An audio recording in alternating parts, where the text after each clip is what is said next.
Between 2002 and 2014, Rosemary West was the only woman in the British prison system serving a whole life order.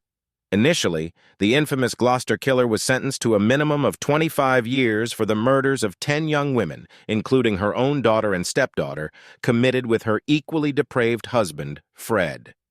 2 years later, Jack Straw was installed as the new Home Secretary under Tony Blair and ordered for her to never again walk the streets. East End gangster and hitman John Childs was Britain's most sought-after, effective, and elusive contract killer of the 1970s. Eventually apprehended at the end of the decade, he admitted to having carried out 6 murders for money, although no bodies or remains were ever discovered. He later confessed to a further 5 murders while inside. He implicated 2 other criminals in his crimes, both of whom were convicted.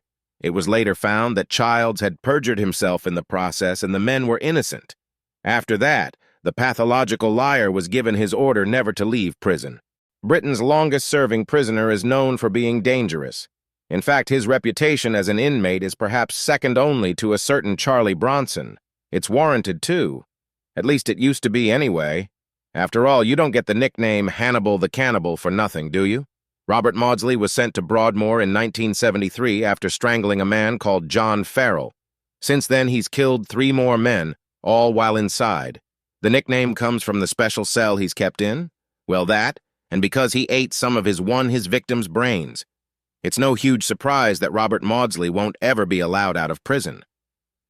Despite challenging the order with the European Court of Human Rights, Peter the Man in Black Moore couldn't get his whole life order overturned. Instead, he'll die in prison after he was handed down the harshest sentence it's possible to receive in the UK. His crimes? Moore was a sadistic serial killer who killed and mutilated 4 men in Wales in 1995. He was also found guilty of a further 40 serious sexual assaults and rapes of men over a 20-year period. Moore was friends inside with Dr. Harold Shipman until Shipman's suicide in 2004. In late 1989, Malcolm Green attacked, killed, and dismembered a tourist from New Zealand. It was a particularly callous murder as he then wrapped the various body parts and scattered them far and wide across South Wales. The murder earned him a whole life order. Why? Well, it had to be taken into account that Green had previously served an 18-year stretch for killing a sex worker. It was decided that he would likely kill again were he to be released at any point. Mark Robinson, like several others on this list, first received merely a life sentence for a murder he committed. After 2.5 decades, Robinson would be eligible for parole.